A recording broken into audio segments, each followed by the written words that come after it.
பதயே ஹர ஹர மகாதேவ. தென்னாடுடைய சிவனே போற்றி, இறைவா போற்றி, ஆடக மதுரை அரசே போற்றி, கூடல் நிகழ்ந்து குருவடி போற்றி, காவாய் கனகத்திரளே போற்றி, கைலை மலையானே போற்றி போற்றி. ஓம்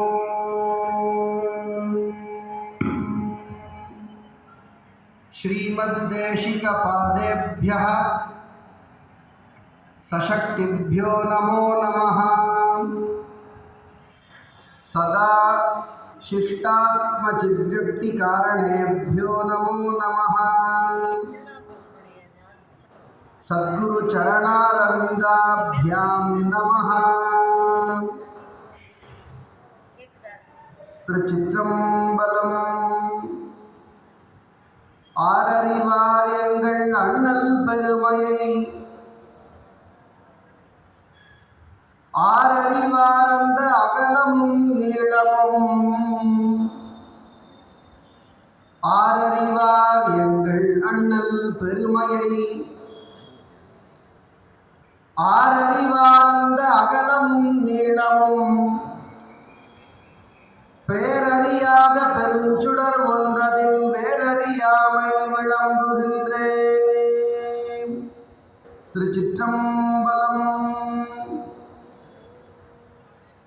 மெய்யன்பர்களே, எல்லாம் வல்ல அங்கேயர்கண்ணி உலகமர் ஆலவாயன் சொக்கநாத பெருமானுடைய திருவடி கவனங்களையும், நமக்கெல்லாம் ஞான பிச்சையிட்டு அருளி கொண்டிருக்கின்ற ஞான குருமார்கள் அத்துணை பேருடைய திருவடி கமலங்களையும் மனம் மொழி மெய்களாலே முதற்கண் வணங்கி வருகின்றேன். அற்புதமான இந்த தினத்திலே நாவுக்கரசர் பெருமான் இந்த தலத்திலும் பெருமானை வழிபட்டிருக்கிறார்.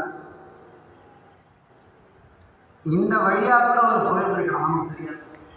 அவருடைய பொற்பாதம் திருப்பாதம் இந்த இடத்துல கூட பட்டிருக்கலாம். இப்படித்தானே போயிருப்பார் பெருமானுடைய கோயிலுக்கு, வரம் வந்திருப்பாரா இந்த தலத்தை.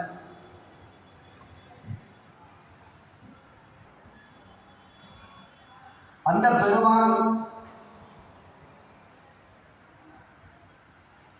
பெருமானிடத்திலே கேட்டு பெற்ற மோட்சம் மூர்த்திகள் மிக அழகாக பாடினார்கள். புண்ணியா உன் பொன்னடிக்கே போதுகின்றேன், போதும்பாய் இந்த வாழ்க்கை எப்பொழுது உன்னுடைய திருவடியிலே நீ சேர்த்துக் கொள்வாய் என்று கேட்டால் பெருமான் சேர்த்துக் கொள்வார். அந்த பெருமானுடைய திரு நட்சத்திரம், அவர் பெருமானுடைய திருவடிகளை சேர்த்த திரு நட்சத்திரம் சித்திரை சதயம். அந்த பொன்னாளிலே நாவுக்கரசர் பெருமானை பற்றி உங்களோடு இணைந்து சிந்திக்கக்கூடிய ஒரு வாய்ப்பை நல்கியிருக்கின்ற பெருமானுடைய பேரருளுக்கும், ஆலவாய் சிவபெருமானுடைய அடியார்கள் அனைவருக்கும் என்னுடைய பணிவான வணக்கங்களை தெரிவித்துக் கொள்கிறேன்.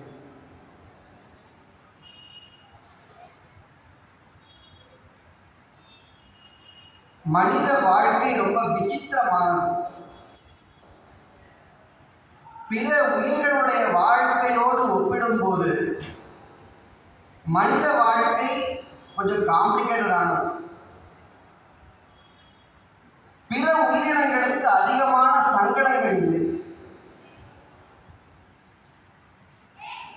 ஒரு மாடு காலம்பரம் என்ன சொல்லணும், நாம் இன்னைக்கு என்ன பண்ணணும், இன்னும் கொஞ்ச நேரம் தூங்குவோமா வேண்டாமா, அலாரத்தை மாற்றி வைக்கணுமா, காலம்பரை எதிர்த்து நாம் இன்னைக்கு நாவுக்கரசர் குரு பூஜைக்கு போவோமா வேண்டாமான்னு நினைக்காது. வேற ஏதாவது நமக்கு வேலை இருக்கான்னு நினைக்காது. கிளி நினைக்காது, புறா நினைக்காது, எறும்பு நினைக்காது, ஈ நினைக்காது. நாம மட்டும்தான். அப்படி ஒரு காம்ப்ளிகேஷன் இந்த உயிரிழந்து. ஆனால் இந்த மனித பிறவி மிகச்சிறந்தது என்று நம் நூல்கள் பேசுகின்றன. சொல்லுதா இல்லையா? நான் யாராவது அடியார்கள் யாராவது நான் ஈயா பிறக்கணும், எறும்பா பிறக்கணும். நம்ம பெருமான் கேட்டார், பூவாய் பிறக்கினும் புண்ணியா உன்னடித்தேன் உன்னடியன் மனத்தேன்னு கேட்டார். அங்க என்ன கேட்டாருன்னா, சப்போஸ் நான் குருவா பிறந்துட்டாலும் கூட உன்னுடைய திருவடிகளிலே என் மனசு இருக்கணும்னு கேட்டார். சிதம்பரம் ஐயா அவர்கள் சொன்னார், அந்த பாட்டுக்காக சொன்னார், தில்லையிலே அவர் பெருமானுக்கு சகசிரநாம அர்ச்சனை செய்தார். செய்யும் போது ஒரு பூவுக்குள்ளே ஒரு புழு. சாஸ்திரப்படி பார்த்தா புழு இருக்கக்கூடிய பூவை அர்ச்சிக்க கூடாது.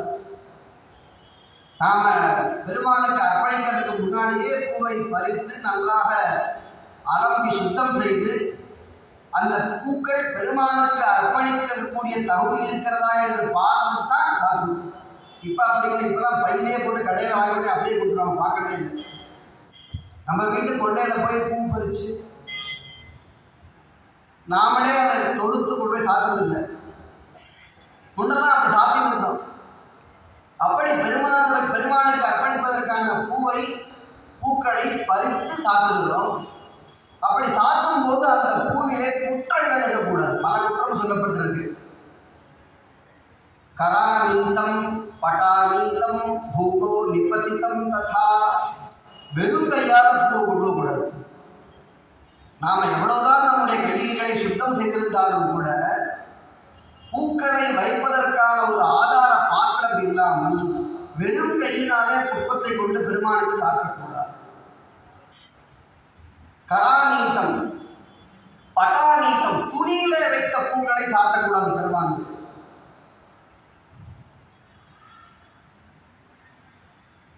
பூமவு நிபதிதம் ததா, கீழே விழுந்த பூக்களை எடுத்துக்கொண்டு போய் பெருமானுக்கு சாப்பிடக்கூடாது.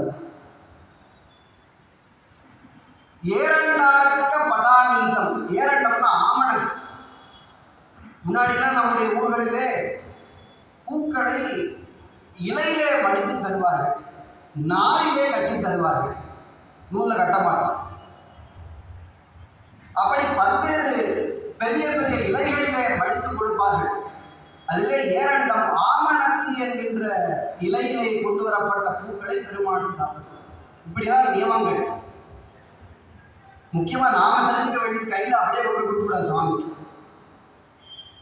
அதற்கு என்ற ஒரு தாம்பாளமோ அல்லது வாழையிலையோ எடுத்து அந்த பூக்களை அதன் மேலே வைத்து தர வேண்டும்.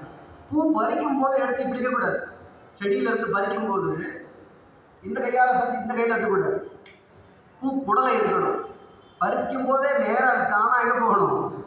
குடலைக்கு போகணும். இப்படி நியமங்கள் இருக்கு. அப்ப அந்த அர்ச்சக பெருமகனார் தீட்சிதர் ஐயா அவர்களுக்கு, ஐயோ பெருமானுக்கு சாத்தக்கூடிய இந்த மலரிலே புழு இருக்கிறதே என்றுதான் எண்ணம் வரும். அப்படித்தான் அவருக்கு எண்ணம் வந்தது. அவர் என்ன பண்ணாலும் ரொம்ப கஷ்டப்பட்டு அந்த புழுவை வெளி தள்ளி பார்க்கிறார், போகலை. அப்பத்தான் அவருக்கு இந்த பாட்டு ஞாபகம் வந்தான். புழுவாய் பிறக்கினும் புண்ணியா உன்னடியன் மனத்தே வழுவாதிருக்க வரம் தர வேண்டும் பெருமான் கேட்டிருக்காரு. ஒரு பேர் அதுவா இருக்கலாம், அதெல்லாம் சொல்லிட்டு சாமியோட கேட்டு கொண்டே போட்டாராம். அப்படி பெருமான் மீது பேரன்பு கொண்டு பெருமானுடைய திருவடி கமலங்களை அடைந்தவர் நாவுக்கரசர் பெருமான்.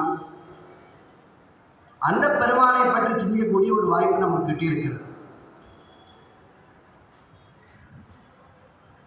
சஞ்சலம் அதிகமான பிறவி மனித பிறவி.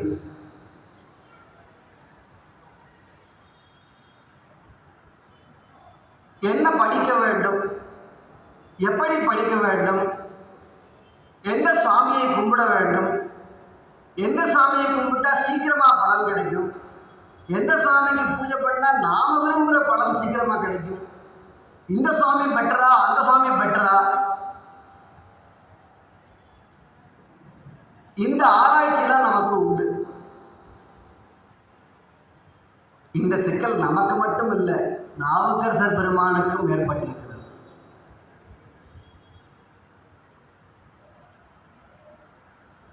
நாவுக்கரசர் பெருமானுடைய திருவவதாரத்தை நாம் நோக்கினால் அவர் ஒரு உயர்ந்த சைவ குடும்பத்திலே அவதரித்திருக்கிறார். அப்படி அவதாரம் செய்து தாய் தந்தையர் பெருமானை போற்றி பரவுகின்ற ஒரு முறையினை பார்த்திருப்பார். அவருக்கு முந்தைய அக்கா பிறந்துட்டாங்க, திலகவதியார் அம்மையார். அவர்களும் வழிபடுகின்ற முறையெல்லாம் பார்த்திருப்பார். மூர்த்திகள் சொன்னார், பாடலை சொன்னார். பெருமானுடைய தாயார் பெயர் என்ன? மாதேவியார். தந்தையார் பெயர் புகழனார். பெருமான் அவதரித்த திருத்தலம் அதிகம் கேட்டது திரு ஆமூர். சைவநெறி ஏழுலகம் பாதிக்கும் திரு ஆமூர், திருவாமூர். அந்த திருத்தலத்திலே அவதரித்தார். அப்ப நாம் என்ன செய்ய வேண்டும் என்கின்ற சந்தேகம் அந்த காலத்திலே குழந்தைகளுக்கு பெரும்பாலும் இருக்காது. அப்பா அம்மா என்ன செய்தாங்களோ அதை அப்படியே குழந்தைகள் பின்பற்றும். ஆண் குழந்தைக்கு அப்பா ஒரு மாடல், பெண் குழந்தைக்கு தாயார் ஒரு மாடல். அப்பா என்னெல்லாம் பண்ணினாரோ அதை அப்படியே பையன் பண்ணுவான். காலம்பரம் எந்திருப்பார், பல் துலக்கி முகத்தை கழுவி திருநீற்றை இட்டுக்கொண்டு பெருமானை தியானிப்பார் அப்பா. அம்மா அதே போல திருநீற்றை இட்டுக்கொண்டு பெருமானை தியானிப்பார்கள். காலை கடன்களை முடிப்பதற்கு முன்பாகவே போய் பூக்களை பறித்துக் கொண்டு வருவார். பெருமானுக்கு பூஜை செய்வார். தாயார் துணை நிற்பார்கள். இதை பார்க்கிற ஒரு குழந்தை என்ன பண்ணும்? அப்பா பண்ற மாதிரியே பண்ணி பார்க்கணும்னு ஆசை. இப்ப அப்பாவும் சரி அம்மாவும் சரி பையனும் சரி எந்த சொல்ல போன்றது செல்லுதான். நம்மை அறியாமலேயே நாம் அதற்கு ஆளாகிவிட்டோம். எந்திரிச்சோன்னா பெருமானை தியானம் பண்ணுறதுக்கான புத்தி இல்லை. பெறவங்க யாராவது ஃபோன் பண்ணியிருப்பாங்க, ஏதாவது மெசேஜ் வந்துருக்குமோ, என்னன்னா ஒரே நாளில் வாழ்க்கையவா மாறப்போகுது. அப்படி நம்முடைய சிந்தனை மாற்றப்பட்டு விட்டது. அப்படித்தான் வாழ்ந்து வருகிறார் நாவுக்கரசர் பெருமான்.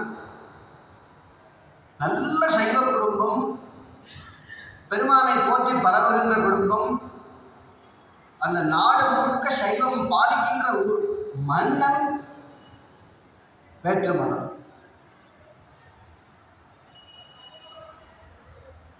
வேற்று மதத்தை கொள்கையை கொண்ட அரசன் வாழ்கின்ற ஊரிலே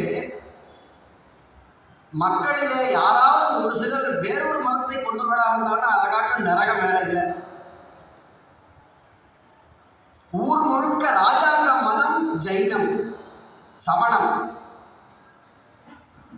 ஆனா இது சைவ குடும்பம்.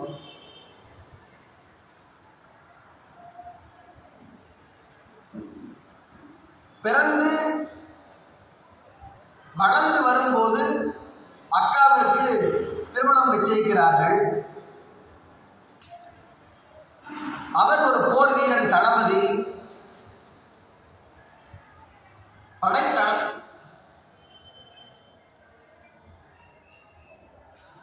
விதிவசத்தாலே அவர் அந்த யுத்தத்திலே மாண்டு போய்விடுகிறார். நிச்சயதார்த்தம் மட்டும்தான் நிச்சயிக்கப்பட்ட ஒரு பெண். அதற்கு முன்பாகவே தாயாரும் தாயாரும் விடுகிறார்கள். நிச்சயிக்கப்பட்ட கணவன் இறந்து விட்டார் என்று சொன்ன உடனே அந்த அம்மா திலகவதியார் தானும் உயிர் நீர்க்க வேண்டும் என்று விரும்புகிறார்.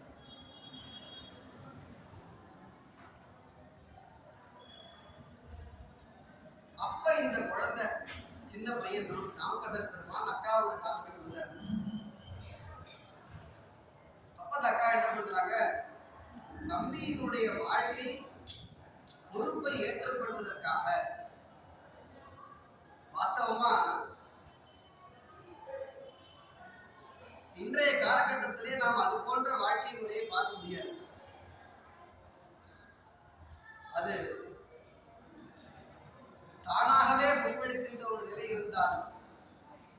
பெற்றோர்கள் முடிவெடுக்கக்கூடிய ஒரு நிலை இருந்தாலும் கூட நிச்சயதார்த்தம் தானே ஆயிருக்கு. நாம வேற ஒரு மாப்பிள்ளையை பார்த்து கல்யாணம் பண்ணி வச்சிடலாம் அப்படின்னா நமக்கு எண்ணம் போடணும்.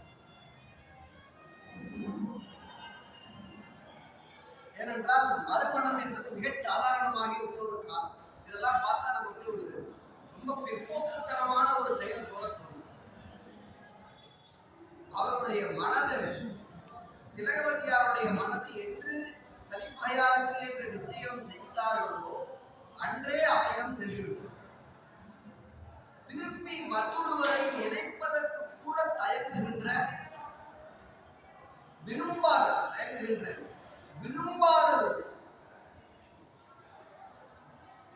அதனாலே அவர் மறுத்து விடுகிறார்.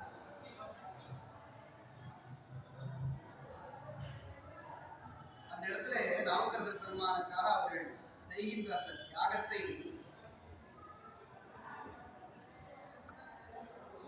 அம்பன் மணி நூல் தாங்காது அனைத்து உயிருக்கும் அருள் செய்வதற்காக அந்த குழந்தையை தாங்கினானா திலகவதி அம்மையார். அவங்களுடைய கழுத்திலே திருமாங்கல்யம் தாங்கவில்லை. அம்பொன் மணி நூல் தாங்காது நாவுக்கரசர் பெருமானுக்காக தன்னை மாற்றிக்கொண்டு வாழ முற்படுகிறார். அப்படி வாழ்க்கையினுடைய முக்கியமான இலக்காக இருக்கின்ற, பெண்களுக்கு முக்கியமாக இலக்காக இருக்கின்ற திருமணம் நடைபெறாது போனால் அந்த பெண்கள் எப்படி வாழ வேண்டும், எப்படி வாழலாம் என்பதற்கு நம் சாஸ்திரங்கள் வழிவகுக்கின்றன.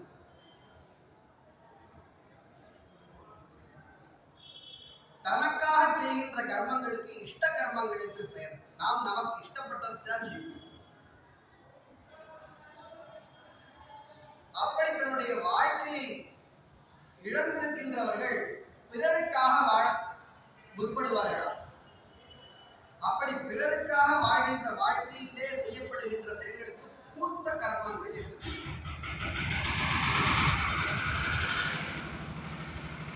பிறருக்காக வாழ்கின்ற வாழ்க்கையை பூர்த்தி செய்கின்ற கர்மங்களுக்கு பூர்த்த கர்மங்கள்.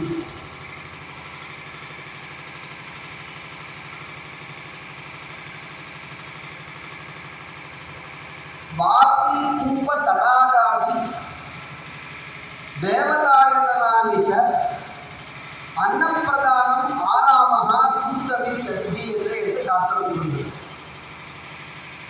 அது என்ன பூர்த்த கர்மம் அப்படின்னா, நம்முடைய தேவைக்காக நாம் செய்கின்ற செயல்கள் நமக்கு மட்டுமே பலனளிக்கும். வாபி என்றால் கிணறு, கிணறு வெட்டுதல்.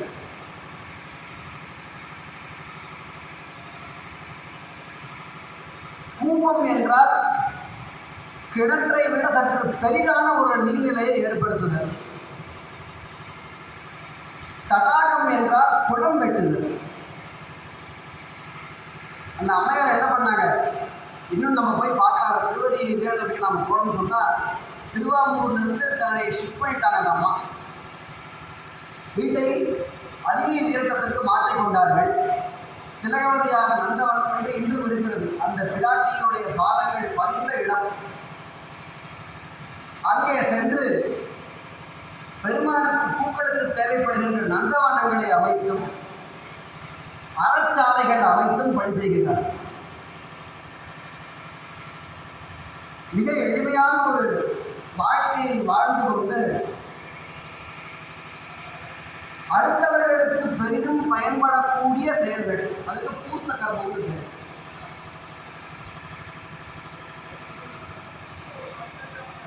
நந்தவனங்கள் அமைத்து குளங்கள் வெட்டி கிணறுகள் வெட்டி வாழ்கின்றார்.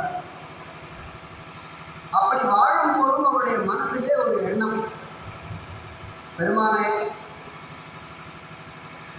நான் யாருக்காக உயிர் துறக்காது வாழ்கிறேனோ அந்த என் தம்பியே மடை மாறி போய்விட்டார்கள்.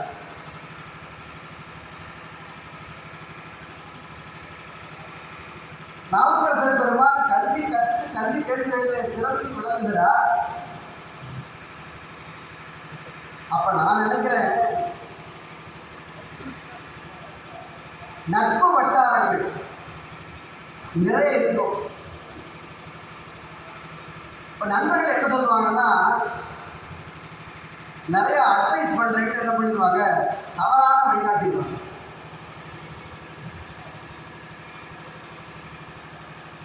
நாவுக்கரசர் பெருமானுக்கு துன்பம் நிறைய, இயற்கையாக ஏற்பட்ட துன்பம்,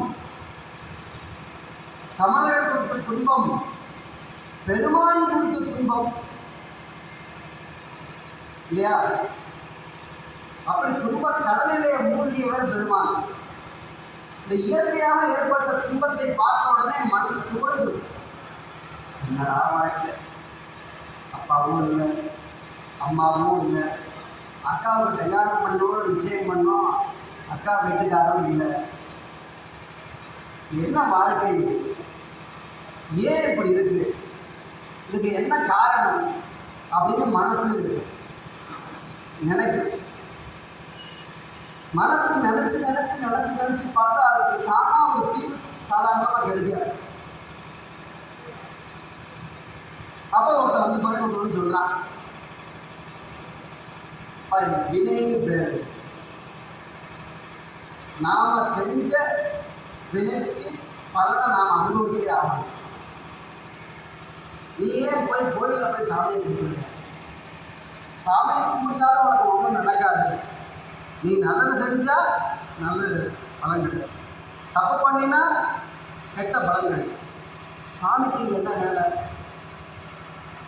லாஜிக்கான தெரியுது நமக்கு.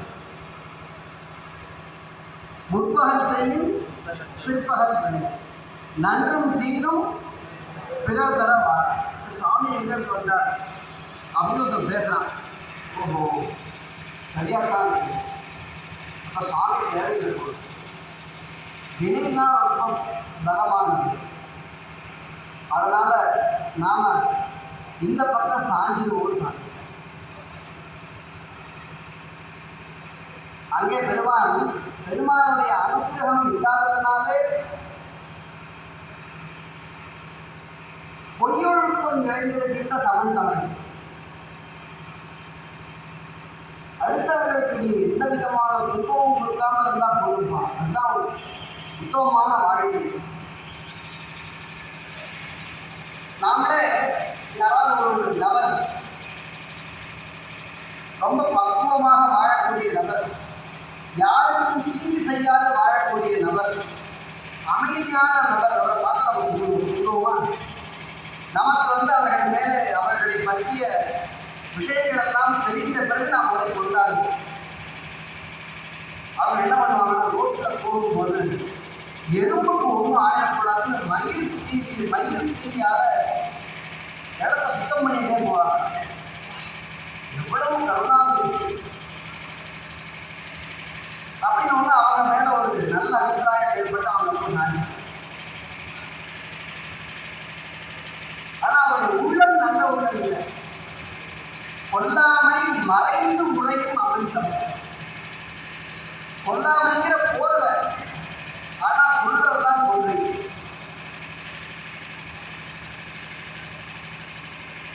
பசுத்தோல் போர்த்திய புலி. அந்த வயதிலே துன்பங்களுடைய அளவு மேலிட்டினாலே நமக்கு ரொம்ப ஜாலியாக இருக்கும் போது புத்தி வேலை செய்யாது, ரொம்ப துக்கமாக இருக்கும் போது புத்தி வேலை செய்யும்.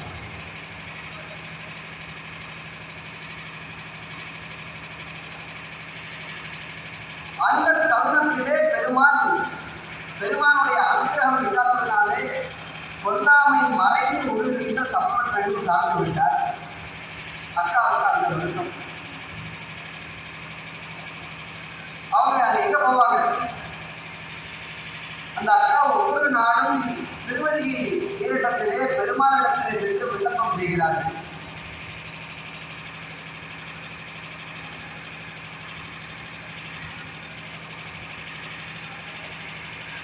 அடியேன் பின் வந்தவரை இருந்து விலை பரசமய குழி என்றும் எடுத்து ஆழ வேண்டும். பரசமய குழி சுழல், அது பட்டு இழுந்துவிடும், வாழ்க்கை வீணாகிவிடும்.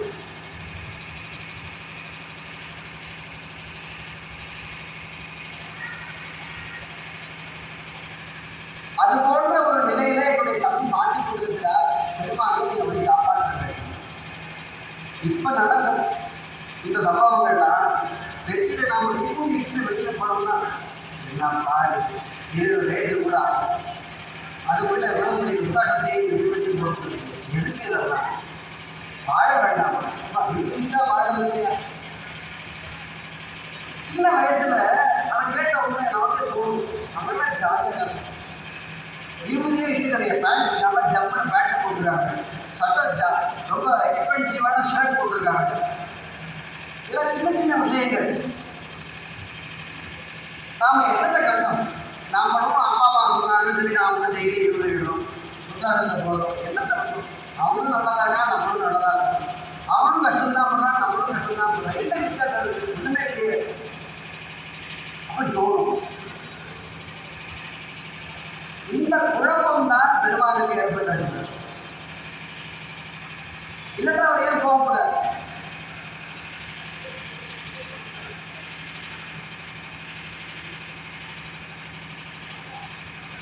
இந்த சமயம் பெருசா அந்த சமயம் பெருசா?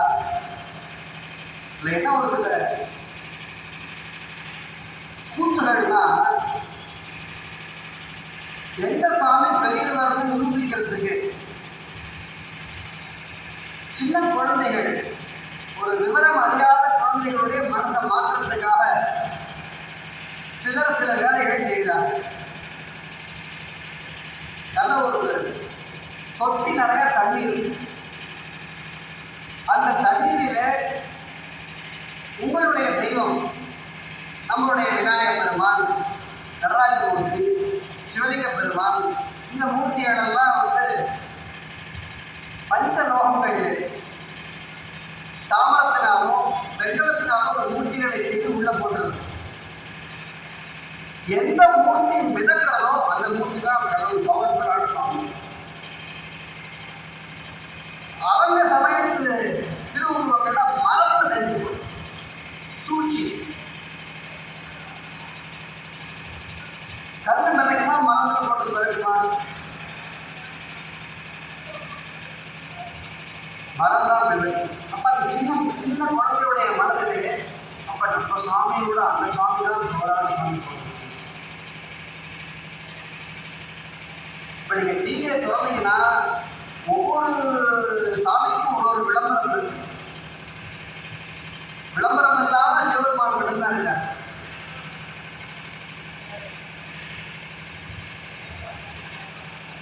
அப்படி மனதிலே தடுமாற்றம் ஏற்பட்டு மாறிப்படி விட்டார். கோலனாய் கழிந்த நாடும் குறிக்கோளில்லாத கெட்டேன்னு சொன்னார்.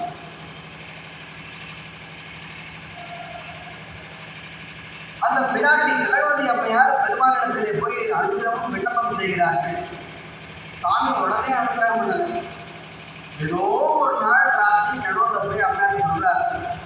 யாரு? அதிகை கேட்ட பெருமான் சொல்றார், மண் தப்போதனியாருக்கு கனவின்கண் உன்னுடைய மனக்கவலை ஒழினி உன் உடன் பிறந்தான் முன்னமே முன்னாடி நமையடைய தவம் முயன்றான்.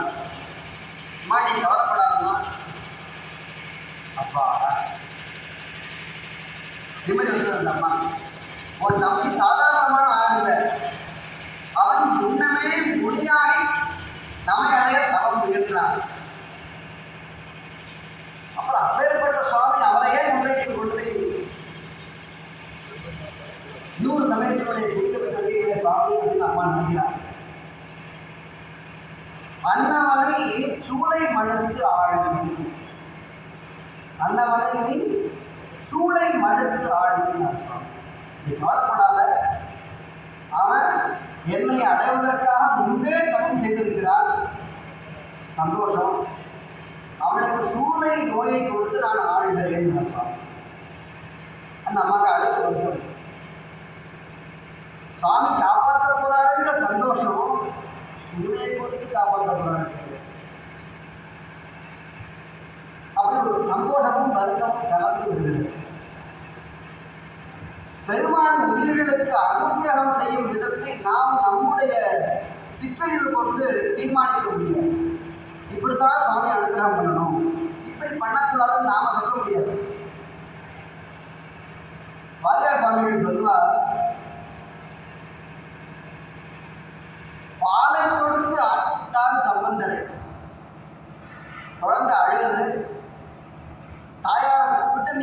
பாலை கொடுன்னு சொல்றார் பெருமான், பிராட்டி கொடுக்கிறார். பாலை கொடுத்து ஆட்கொண்டான் சம்பந்தர். ஓலை காட்டி ஆட்கொண்டான் சுந்தரரை. நீ எனக்கு அடிமை, வழி அடிமைன்னு சொல்லி ஆட்கொண்டார் சுந்தரமூர்த்தி சுவாமிகள்.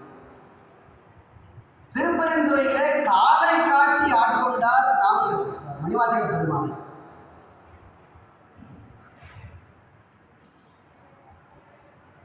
அங்க அழுகையை தீர்த்தார். யாருக்கு? ஞானசம்பந்த பெருமானுக்கு அழுகையை தீர்த்தார். மணிவாசக பெருமானுக்கு தன் மனதிலே இருந்த வேட்கையை தீர்த்தார். சுந்தரமூர்த்தி சுவாமிகளுக்கும் நாவுக்கரச பெருமானுக்கும் மாத்திரம் கஷ்டம். கல்யாண நேரத்தில் போய் இப்போ கிடையாது. தாலி கட்ட போற இடத்துல போய் கல்யாணத்தை நிற்பாட்டு. நாவுக்கரச பெருமானுக்கு சூளைங்கிற நோயை கொடுத்து அனுகிரகம் பண்றார். அருள் பேரு சூளை.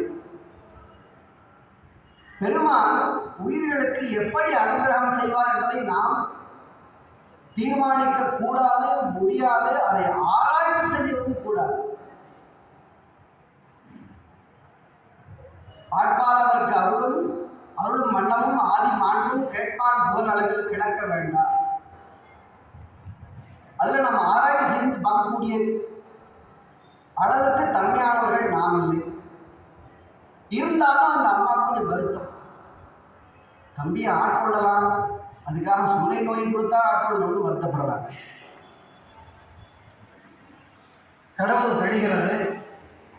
இவர் அதுக்குள்ளே அந்த சமண பள்ளியிலே மிகப்பெரிய உயர்ந்த ஸ்தானத்தை அடைந்து விட்டார். சமண பள்ளியிலே மிக உயர்ந்த ஸ்தானம். பெருமான் அவதாரம் செய்யும் போது அவருக்கு ஒரு பேர். அடுத்து மதமாற்றம், மதம் மாறி சென்ற பிறகு ஒரு பேர், திரும்பி வந்ததுக்கு அப்புறம் ஒரு பேர். ஞானசம்பந்த பெருமானாலே அழைக்கப்பட்டதுனால ஒரு பேர். எத்தனை பேர்! அவதாரம் செய்யும் போது அவருக்கு மருள் நீக்கியார்னு பேரு. தமிழ் சமயத்திலே சென்று அங்கே உள்ள நூல்களை எல்லாம் ஆராய்ந்து போதிக்கக்கூடிய நிலைக்கு போயிட்டார். அப்ப அவருக்கு என்ன பேர்? தர்மசேனர்னு பேர்.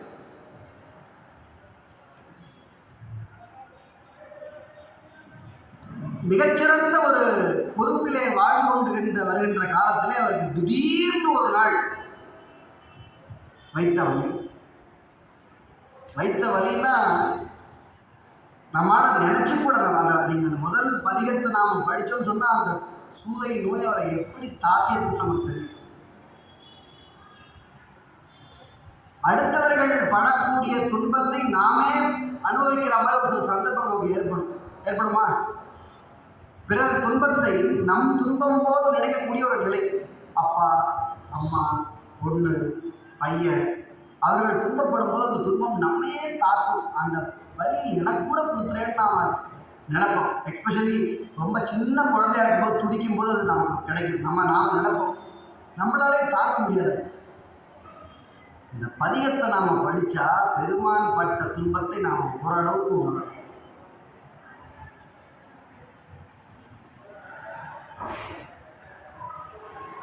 அப்படியே வைத்த பிறட்டின்னு வர்ற மாதிரி வரமாட்டேங்குது. விடுதோடு துடக்கி முடக்கிட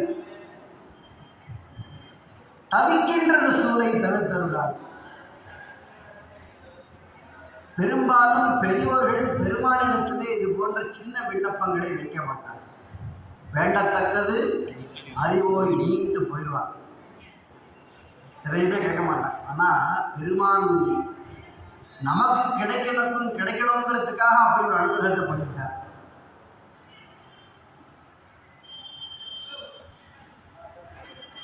வலி கொடுக்க முடியாம அந்த சமயத்தினுடைய பெரியோர்கள் எல்லாம் அவங்களுக்கு தெரிஞ்ச மந்திரத்தை பண்றாங்க. பாரியார் சுவாமி என்ன சொல்லுவார்? அஸ்தினாஸ்தி அஸ்தினாஸ்தி அஸ்தினாஸ்திமா. அஸ்தினா உண்டு, நாஸ்தினா இல்லை. இது ஒரு மந்திரமா. அந்த மயில் தொகையை கொண்டு தடவினாங்க. என்ன பண்ணினாலும் வலி போகல. கஷ்டம் நமக்கு அதிகமாக நேரும் போது நமக்கு பக்கத்துல யாராவது நம்முடைய சொந்தக்காரங்க இருந்துட்டா மனசு ஆறுதல்.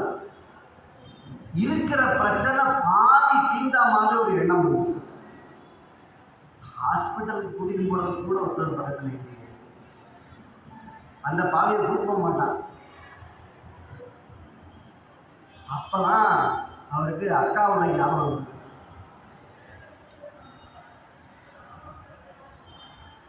அங்கிருந்து அவ்வளவு சீக்கிரமா தப்பிச்சு வர முடியும். அரச ராஜகோட்டை. அதனால அவர் என்ன பண்றார், அவர் மேல விசுவாசமாக இருக்கக்கூடிய ஒருத்தரை அழைத்து அக்காட்ட போய் இந்த மாதிரி தம்பிக்கு ரொம்ப உடல்நிலை சரியில்லை, நீங்க வந்து அவரை பார்க்கணும் அப்படின்னு சொல்றார். அந்த அம்மாவோட வைராக்கியம் பெருமானை இழக்கக்கூடிய ஒரு சமயத்தில் இருக்கின்றவன் அவன் எனது தம்பி தான். அந்த தம்பிக்காகத்தான் டெய்லி பெருமான்கிட்ட விண்ணப்பம் செய்கிறாங்க. அந்த பெருமான் கனவிலே வந்து சூளை கொடுத்து ஆட்கொள்ளணும்னு சொன்ன உடனே வருத்தப்பட்டாங்க. ஆனால் அங்கே போகல. சமண சமயத்தில் கூட போய் சேரல. அவங்க தம்பியை கூட பார்க்க போகல. வரமாட்டேன், நீங்கன்னா இங்கே வந்துருட்டார். சிறையில இருந்து தப்பிக்கிற மாதிரி பெருமான் தலையிலே துண்டை போட்டுக்கொண்டு யாரும் காணாத வண்ணம் ஒருவனை துணைக்கு அழைத்து கொண்டு திருவதிகை வீரட்டம் செல்கிறார்.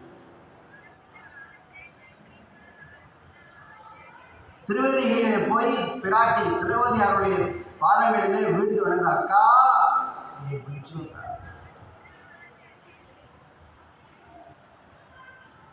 அவ்வளவு படிச்சுட்டியே,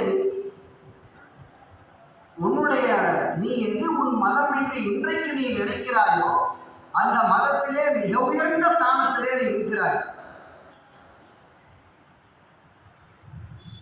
அந்த மதத்திலே இருக்கின்றவர்களுக்கு என்ன விதமான கஷ்டங்கள் ஏற்பட்டாலும் அதை போக்குகின்ற ஆற்றல் அங்கே இருக்க வேண்டுமே, இல்லையே. இதுல உனக்கு என்ன தெரியுது? அது வழி இல்லை.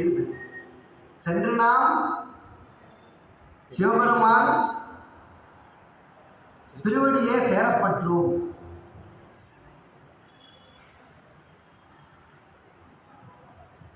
காலில் வந்து விழுந்த உடனே பிராட்டி திரௌபதியார் என்ன பண்றாங்க, பெருமானுடைய திருநீற்றை 5 எழுத்தை ஓதி தருகிறார். இந்த விபூதியை இட்டுண்ட உடனே அவருக்கு பாதி பிடி நீங்கி.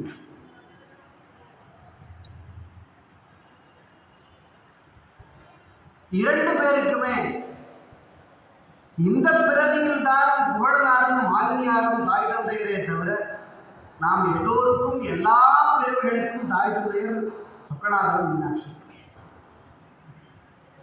அதனால தம்பியை அழைத்துக் கொண்டு பெருமாளுடைய தலத்திற்கு செல்கிறார். அங்கே சென்ற உடனேயே பெருமாளுக்கு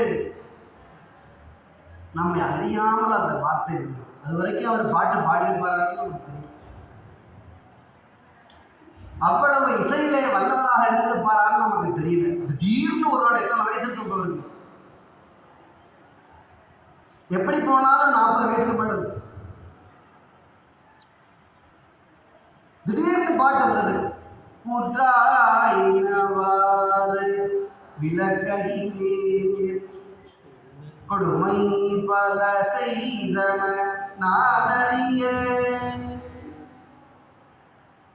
என்ற அந்த பதிகத்தை சொல்லி பெருமாளை போற்றி பரவுகின்றார்.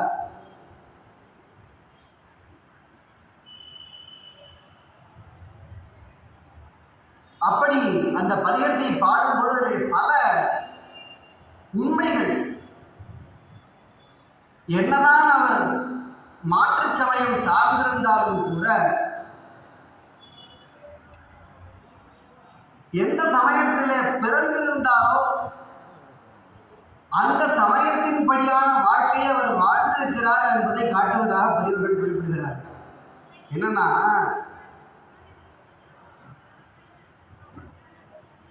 ஜலம் பூவோடு தூபம் மறந்தடியே, நாம் என்ன பண்ணுவோம்? சமண சமயத்தில் பூஜையே கிடையாது. நமக்கு தான் பெருமானுக்கு டெய்லி அபிஷேகம் பண்ணணும், சந்தனம் சாத்தணும், தூபதீபம் காமிக்கணும், நைவேத்தியம் காமிக்கணும், இப்படி நியமங்கள்லாம் இருக்கு. இப்போ இவர் உண்மையிலேயே சமண சமயத்திற்கு போயிருந்தாருன்னு சொன்னால், ஜலம் பூவோடு தூபம் மறந்தறியேன், தமிழோடு இசை பாடல் மறந்தறியேங்கிற வார்த்தை. அங்க போனதுக்கு அப்புறமும் கூட அவருக்கு என்ன நினைச்சிருக்கு மனசுல, ஆஹா நம்ம பெருமாளுக்கு இப்ப பூஜை நடக்குமே, இப்போ காலசந்தி பூஜை நடக்குமே, இப்போ உச்சிக்கால பூஜை நடக்குமே, இப்ப சாயரக்ஷ பூஜை நடக்குமே, இப்ப அர்த்தஜாம பூஜை நடக்குமேன்னு நினைச்சிருக்க. அதனால தான் அதுக்கு இவர் மறந்துட்டு போயிருந்தாருன்னா இந்த ஞாபகமே அவருக்கு வந்திருக்காரு. அப்ப அவருக்கு அந்த ஞாபகம் இருக்குன்னு சொன்னா, அங்க இருந்தாலும் கூட, சமண சமயத்தில் இருந்தாலும் கூட பெருமானை பற்றிய நினைவு அவரை விட்டு அகலவில்லை. அவர் அங்க ஒரு போலியான ஒரு வேஷத்தோட தான் இருந்திருக்கார். அந்த சாஸ்திரங்களிலே வல்லவராக இருந்தாலும் கூட மனம் திருவதி வீரட்ட பெருமானிடத்திலே இருந்திருக்கு.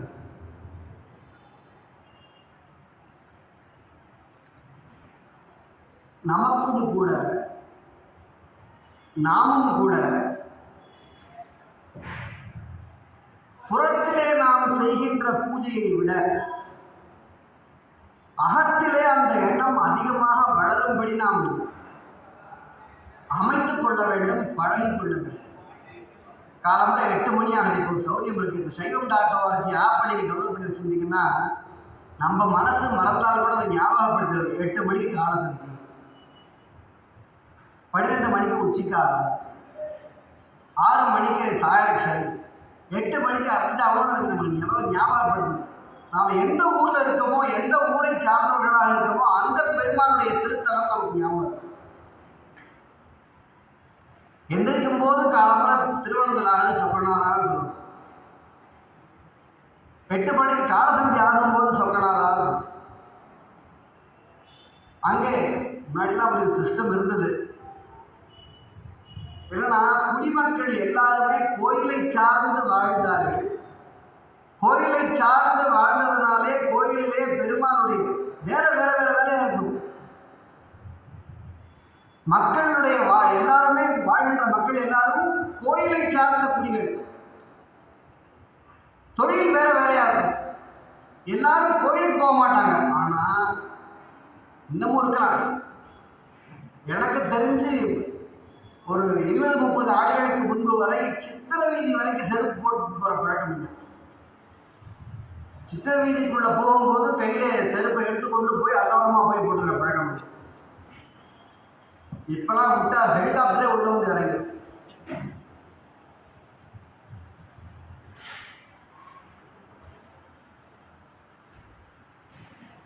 அந்த நம்முடைய ஊர் பெருமானுடைய திருநாமத்தை நாம் உச்சரிக்க வேண்டும்.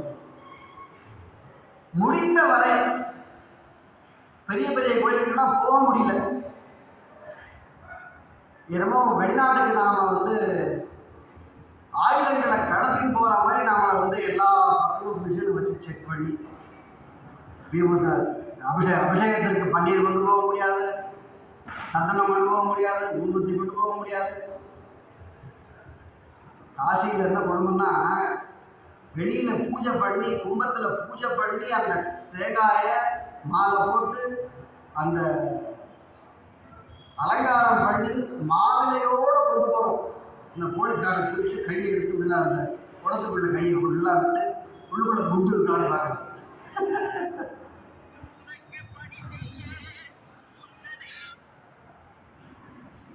பெரிய தலங்களிலே அது போன்ற சிரமம் இருக்கிறது. அதெல்லாம் நாம் வர சொல்ல முடியாது. பாதுகாப்பு காரணங்களுக்காக அதை செய்கிறார்கள்.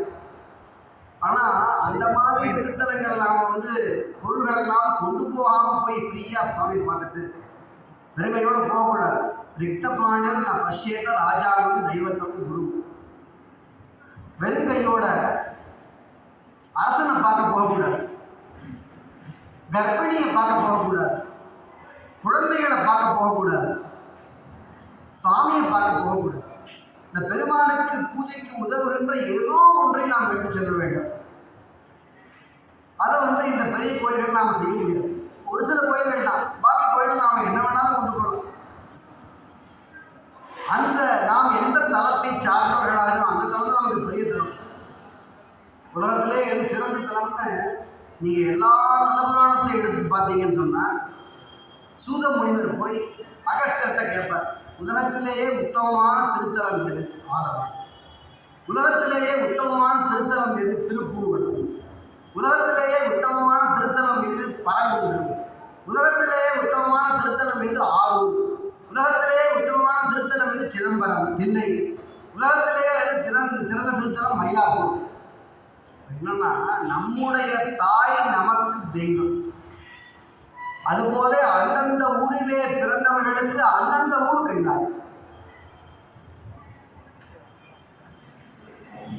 அப்படி அந்தந்த திருத்தலத்தை பெருமானி அண்ணா அவர்கள் சொல்வார்கள், மற்ற ஊர் திருவிழாவுக்கு நாம போகலன்னா பரவாயில்ல, நம்ம ஊர் திருவிழாவுக்கு நாம போகாம இருக்கோம்.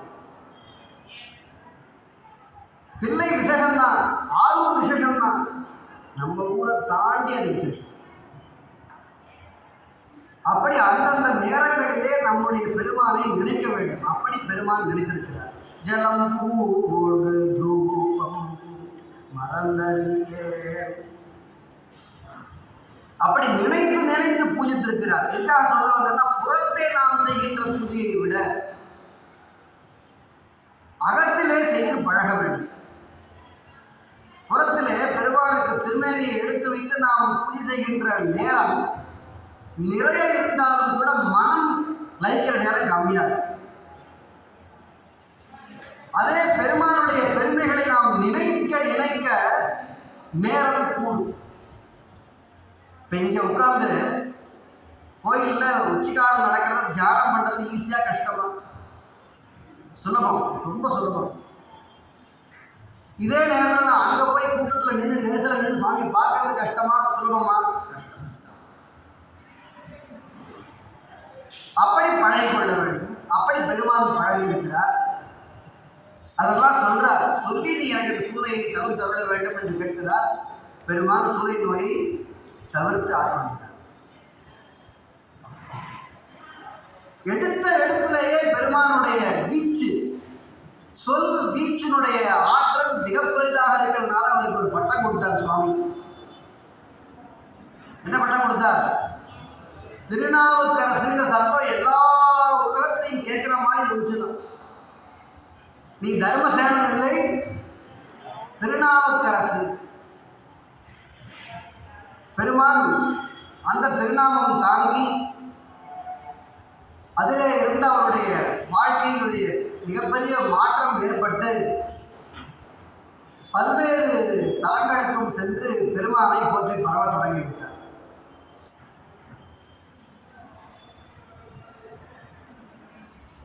இந்த செய்தி சமண மன்னர்களுக்கு எட்டிவிட்டது. நம்ம கிட்ட இருக்கும்போது நம்மளால ஒன்றும் பண்ணி அந்த நோயை நீக்கி நம்ம சமயம்தான் பெரிய சமயம் சொல்ல முடியலையே. இப்படி அங்கே போய் ஒரே நாளில் அவனுக்கு அது தீர்த்து போச்சு. பெரிய பிரஸ்டீஜ் இஷ்யூ, மதத்துக்கே இழுக்க ஏற்பட்டுருமே. இப்போ இவன் ஒரு எக்ஸாம்பிளை வச்சு அவன் ஆளை எக்கச்சக்கமாக மாற்றிடுவானேன்னு அவனுக்கு மன்னன். ஒருத்தன் போனா போருவேன், அவனை மாதிரியா வச்சு நிறைய பேரை பிடிக்கிற கூட்டம் நிறைய இருக்கு. என்ன பண்ணலாம்னு மீட்டிங் போடுறாங்க. நாமக்கல் பெருமாளுக்கு ஏதாவது தீங்கை உண்டாக்கி அவருக்கு சிரமத்தை கொடுக்க வேண்டும் என்று விரும்புகிறார்கள்.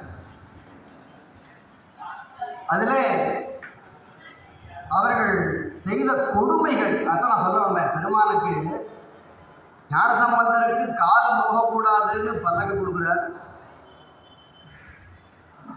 தாளம் போட்டு கை நோகக்கூடாதுன்னு தாளம் கொடுக்கிறார். ஆசைப்பட்டு பொற்காலத்தை கொடுத்துட்டோமே, நாதம் இல்லையான்னு தாயார் ஓடி வந்து நாதம் கொடுக்குறார். ஆனா இவருக்கு அடிமேல அடி, சூளையை கொடுத்து காப்பாத்திட்டார். அடுத்து வந்த சந்தர்ப்பங்களில் எல்லாம் பெருமானுடைய அருள் அவரை காப்பாற்றி திருப்பி பிரார்த்தனை பண்ணலை. நல்லா நம்ம மனசில் வச்சுக்கணும். சமணர்கள் சுண்ணாம்பு காலவாயிலே கொண்டு இடுகிறார்கள் பெருமானை நீற்றலையிலே. இதுவே நமக்கு நீட்டலை மாதிரி தான் இருக்கு. வெளியில் போய் நீட்டலை நமக்கு வேண்டாம். வாசலில் போய் நம்ம செருப்பு போடாமல் ஒரு 10 நிமிஷம் நின்றோம்னா போதும். அதான் நீட்டலை. வேதங்கள் இயற்கையை வர்ணிக்கிறது, இயற்கையை பிரார்த்திக்கிறது. ஷன்னோ வாதஃப் பவதாம் ஷன்னஸ்தபது சூரியஹ. ஷம்னா சுகம் அர்த்தம். ஷம்னா சுகம். சுகத்தை நமக்கு உண்டாக்குவதாலே பெருமானுக்கு சுகம் எங்கே உண்டாகிறதோ அந்த இடத்திற்கு சம்பூன்னு பேர். பெருமானுக்கு சம்பூன்னு பேர். சுகம் உண்டாகிற இடம். அந்த சுகத்தை பெருமான் நமக்கு தருவதாலே பெருமானுக்கு சங்கரன் பேர்.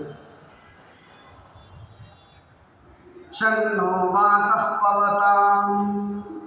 பெருமானே உன்னுடைய அருளாலே காற்று மெதுவாக வீசு. ஷன்னஸ்தபது சூரியஹ.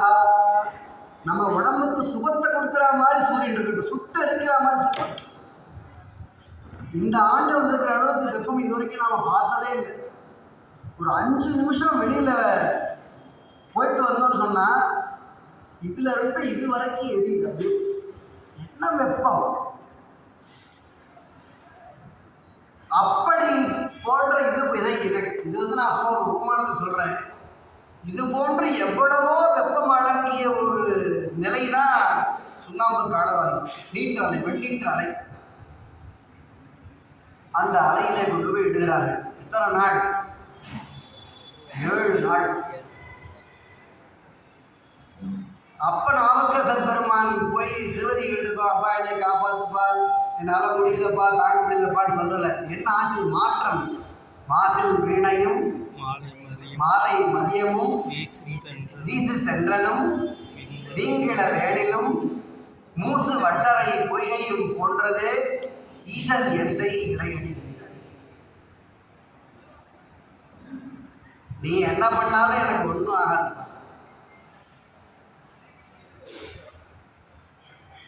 எக்ஸ்டர்னல் கண்டிஷன்ஸ், எக்ஸ்டர்னல் வெதர் அவரை பாதிக்கும். நமக்கும் அப்படி ஒரு ஆற்றல் உண்டு. நாம் தவம் செய்தோம் என்று சொன்னால் வெளியில் இருக்கின்ற அந்த சூடு நம் உடலை தாக்காதபடிக்கு நாம் செய்து கொள்ள முடியும். அந்த அளவுக்கு தவம் செய்யறதுக்கு நம்மகிட்ட சக்தி. நிறைய முனிவர்கள் இருந்திருக்காரு. இப்பயும் கூட ஒரு சுவாமி இருக்கார். சிவராத்திரி அன்னைக்கு அவர் வந்து நெருப்புக்குள்ளே, ஹோமகுண்டத்துக்குள்ளே இறங்குகிறார் ஒரு சுவாமி. மைசூர் அக்னிஸ்தம்பனம்னு பேர். ஒரு சிலருக்கு இயற்கையாகவே வாய்க்கும், பெருமானுடைய அருளாலே வாய்க்கும். ஒரு சிலர் தவம் செய்து அந்த ஆற்றலை பெறுவார்கள். நீற்றலையிலே இட்டார்கள். பெருமானுடைய அருளாலே அது வந்து அவருக்கு ஏசி ரூம் மாதிரி இருந்தது. ஏசி ரூம் தானே அது. நல்ல ஒரு சாயந்தர நேரத்தில் நல்ல அது வெயில் இல்லாத காலத்தில் வைகாசி ஆணி மாதத்திற்கு பிறகு, ஆணி மரத்துக்கு முன்னாடி ஒரு பீச்சில், இப்போ சாயந்தர நேரத்தில் ஒரு பீச்சில் போய் உட்காந்தா எவ்வளோ சுகமாக இருக்குமோ அந்த அளவுக்கு சுகமாக இருக்கும். என்னது? பெருமானுடைய திருவடி நீர். இது எல்லாம் ஓமானம் தான். மாசில் வீணையும் மாலை மதியமும் வீசு தென்றலும் வீங்கில வேணிலும் மூசு வண்டரை பொய்கையும் போன்றதே. அவர் அதை வர்ணிக்கல சுவாமி. நாவுக்கரசர் பெருமான் வர்ணிச்சது சிவபெருமானுடைய திருவடியினுடைய சுகத்தை வர்ணிக்கிறார். நமக்கு உடனே அந்த ஐடியா அங்கே போயிடும், அங்கே போகக்கூடாது. பெருமானை சிந்தித்து சிந்தித்து சிந்தித்து வாழ்கின்றதுனாலே அவருடைய அந்த திருவடியினுடைய சுகம் அப்படி இருக்குன்னு சொல்றார்.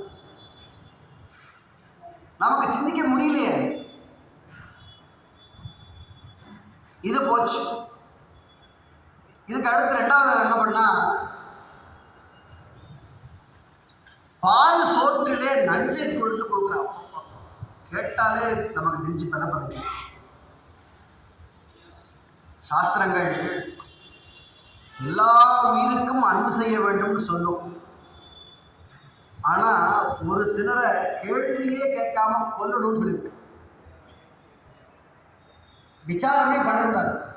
அரசனுடைய வேலையில ஆராயாமல் கொல்ல வேண்டியவர்கள், அவர்களுக்கு ஆட்டத்தாயிகள், சாப்பாட்டில் விஷம் வைக்கிறவர்கள், அடுத்தவருடைய வீட்டிற்கு நெருப்பு வைக்கிறவர்கள், பிறர் மனைவியை அபகரிக்கிறவர்கள், இவர்களுக்கெல்லாம் ஆட்டத்தாயி.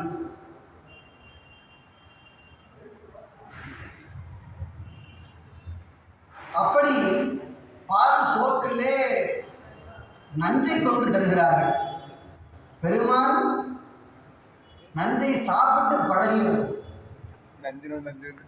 நனிப்பள்ளி அடிகளுடைய திருவருளாலே அந்த நஞ்சு பெருமானுக்கு அமுதமாகி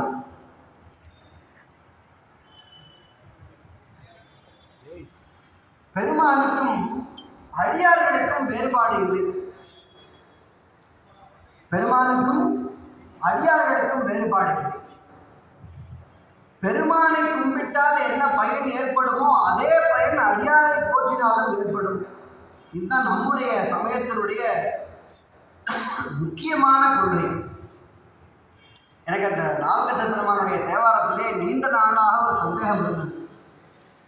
எவரேனும் தாமாக இதாரத்து இட்ட திருநீரும் சாதனமும் கண்டாலூகி உவராதே அவரவரை கண்டபோதே உகந்து அடிமைத்திறம் இணைந்தங்கு உகந்து நோக்கி இவர் தேவர் அவர் தேவர் என்று சொல்லி இரண்டாட்டாது ஒழிந்து ஈசன் திறமே பேணி கவராதே தொழும் அழியார் நெஞ்சினுள்ளே கன்றாப்பூர் நடுதலையை காணலாம். இவர் தேவர் அவர் தேவர் என்று சொல்லி இரண்டாட்டாது ஒழிந்து ஈசன் திறமே பேணி. எனக்கு என்ன சந்தேகமானதுன்னா, பல கடவுள் கொள்கைகளை வைத்துக் கொண்டு இவர் சுவாமியா அவர் சுவாமியான்னு ஆராய்ச்சி பண்ணக்கூடாதுன்னு நான் நினைச்சினேன். ஆனால் அடியார் பெருமையை சொல்ல வந்த பாடல் என்பதை ரமணன் அண்ணா அவருடைய சொற்பொழிவின் மூலமாக தெரிந்து கொண்டேன்.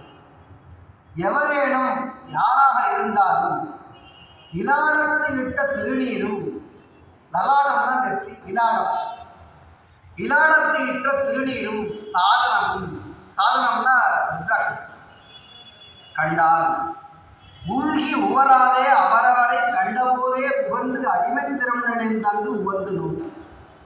அப்படி ஒரு நபரை நீ பார்த்துட்டு ஆராய்ச்சி பண்ணார், கண்டபோதே அவர்களை வணங்கு, உவந்து நோக்கு. ஆஹா, இப்படி ஒரு அடியாரை பார்ப்பதற்கு நாம் என்ன புண்ணியம் செய்தேன் என்று மனசு மாறணும். அப்ப நேரத்தில் சாமி கோயிலுக்குள்ள இருக்காரா, இங்கே இருக்காரா, அடியாருக்குள்ள இருக்காரா அப்படின்னு உனக்கு பேத புத்தி வரக்கூடாது. இவர் தேவர் அவர் தேவர் என்று இரண்டாட்டால் ஒழிந்து அங்க உள்ள சாமி தான் இங்க இருக்காரு, இங்கே உள்ள சாமி தான் அங்க இருக்காரு. இரண்டாட்டால் ஒழிந்து ஈசன் திறமையை பயணி கவராதே தொழும் அடியார் நெஞ்சினுள்ளே கன்றாப்பூர் நடுதலையை காணலாம். இந்த பெருமானை நாவுக்கரசர் பெருமானை நாவுக்கரசு நாவுக்கரசு நாவுக்கரசு சொல்லியே மோட்சத்தை அடைந்தார். யாரு? அப்போது இந்த வாரியார் சுவாமிகள் சொல்ல கேட்டு மூத்த திருநாவுக்கரசு, இளைய திருநாவுக்கரசு, வாசல் திருநாவுக்கரசு, கொள்ளை திருநாவுக்கரசு, பாத்திரம் திருநாவுக்கரசு, ஆட்டுக்கால் திருநாவுக்கரசு, பெருமாளுடைய திருநாமத்தை சொல்லுவதற்கான வாய்ப்பை ஏற்படுத்திக்கிறது. நேற்று ஒரு பொண்ணு சொல்றா, அவங்க பெரியம்மாவுக்கு ஒரு பேர், பெரியம்மாவுக்கு ஒரு பேர், நல்ல பேர். அந்த பேரை சுருக்கினா 2 எழுத்து வருது. பெருசா கூப்பிடுறதுக்கு நமக்கு டைம் இல்லை, பெருசா கூப்பிடுறதுக்கு டைம் இல்லை. அதனால எல்லாத்தையும் நாம சுருக்குறோம். பேரே 2 எழுத்துல இருந்தா போதும்னு நினைக்கிறான். திருநாவுக்கரசருக்கு பெருசா பேர், அதெல்லாம் வேண்டாம். கேஷ், குஷ், பிஷ் பேர். இந்த இஷ்ல முடியணும் எல்லாருக்கும். அர்த்தம் இருக்கோ இல்லையோ, அந்த பேரை சுருக்கி 2 எழுத்து ஆகிடும். 2 எழுத்து பெருசா இருக்காங்க. அந்த சின்ன பேர்ல கடைசி எழுத்து ஓ.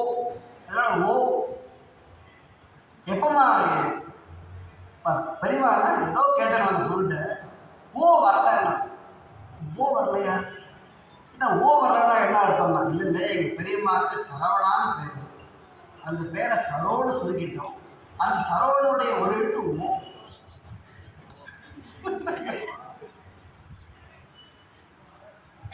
இப்படி நான் அப்போதைகள் நினைச்சிருந்தாருன்னா நடந்திருக்குமா? திருநாவுக்கரசுக்கு டிகேஎஸ் இல்லை டிஎன்எஸ் பேர். இப்போ தேங்க்ஸ் கூட நம்ம போடுறதில்ல, டிகேஎஸ்னா தேங்க்ஸ்க்கு அர்த்தம். அப்படி இல்லை, அது பெருமானுடைய அருளை முழுதும் பெற்ற அடியாருடைய திருநாமம், அது பெருமானுடைய திருநாமம். அதை திருப்பி திருப்பி நாம சொல்றதுக்கு ஒரு வாய்ப்பு நம்ம பெற்றுக்கணும். அதனால நாம சிதம்பரம்னு பேர் வச்சோம். விக்னேஷ்ங்கிற பேரை விக்கி விக்கின்னு மாற்றதை பார்த்தா தாங்கவே மாட்டேங்குது.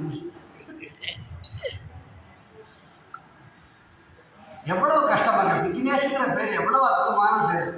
யாரை பார்த்தாலும் விக்கி விக்கி விக்கி விக்கி. அப்படி அப்பூதியடிகள் பெருமான் நாவுக்கரசர் பெருமானுடைய புகழை சொல்லியே பேரை சொல்லி பார்த்ததே இல்லை. அவர் நாவுக்கரசர் பெருமானை பார்த்ததே இல்லை. இவர் எங்கிருந்து போய் அந்த நீர் போர் பந்தல்ல போய் உன் பேரை வைக்காம வேற யார் பேரையே ஏன் வச்சுக்காம கோபம் விட்டார். யாரு பேரை பார்த்து 100 பேருக்கு நீ சொல்றது கோபப்பட்டார். யார்கிட்ட? நாவுக்கரசர் பெருமான். அப்படி பெருமானுடைய திருநாமத்தை உச்சரித்தே பெருமானுடைய திருவடி மீளவே அடைந்தார். அடியாருடைய உச்சரிப்பு திருநாமத்தை நஞ்சு அமுதாக்கினார். அப்புறம் நமக்கு பார்க்கறதுக்கு சௌக்கியமா இருக்கும், கிட்டத்துல வந்தா பயமா இருக்கும். யானை, அந்த யானையை ஏவுகிறார்கள். அப்ப என்ன சொன்னார்? அப்ப பிரார்த்தனை பண்ணாரா? நீங்க திருப்பி எல்லா பதிவுகளையும் பார்க்கணும். சுண்ணவள் சொந்தனச்சாந்தும் சுடத்திங்கச்சூடாமணியும். என்ன சொன்னார் பாட்டுல கடைசியில? அஞ்சுவது யாதொன்றுமில்லை அஞ்ச வருவதில்லை. என்ன வேணாலும் பண்ணிக்க கிடைக்கலாம் கேட்ட இதெல்லாம் தூசி எடுக்கிட்டார், ஜுஜுபிட்டார் பெருமான். அது பெருமானை வலம் வந்து சென்றது யானை.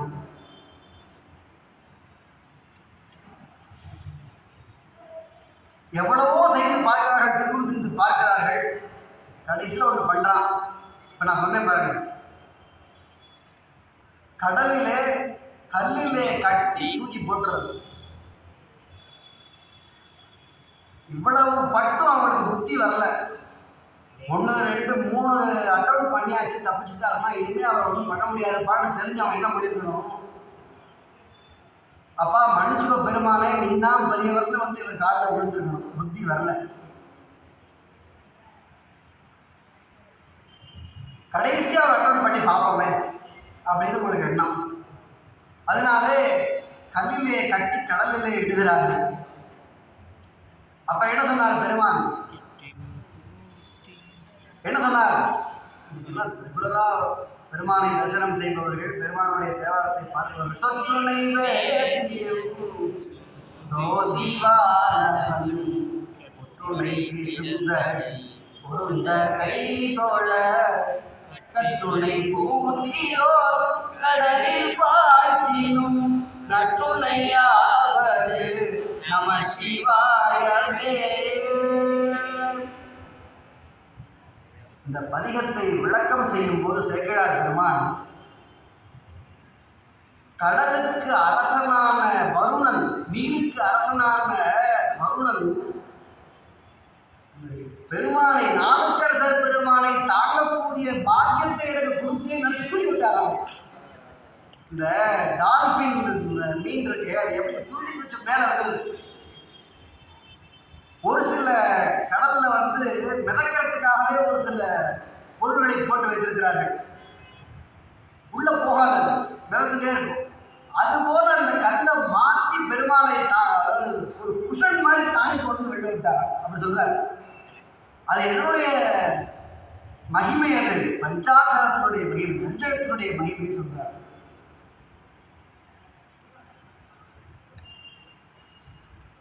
அற்புதமான திருத்தலம்.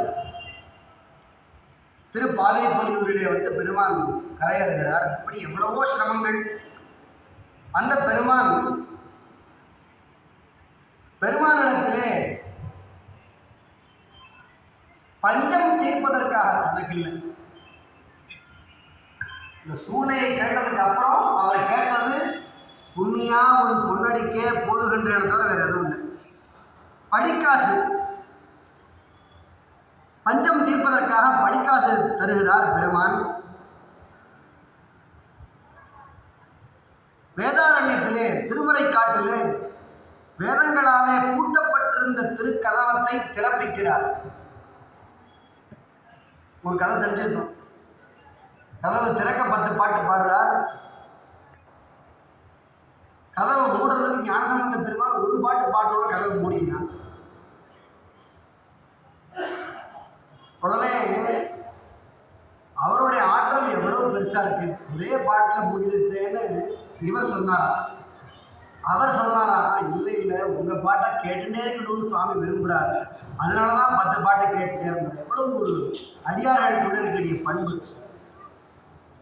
அப்படி திருக்கதவும் திறக்கவும் மீண்டும் சாற்றவும் பாடி அருளினார்கள். விடம் தீண்டி இறந்த அப்பூதியடிகளுடைய மகனாரை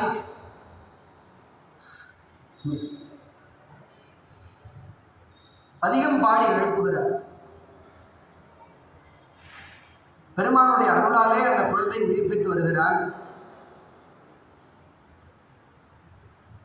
வயது ஆக ஆக பெருமானுடைய திருவடியிலே எப்பொழுது சேர்வோமோ என்கிற எண்ணம் மேலிடுகிறது.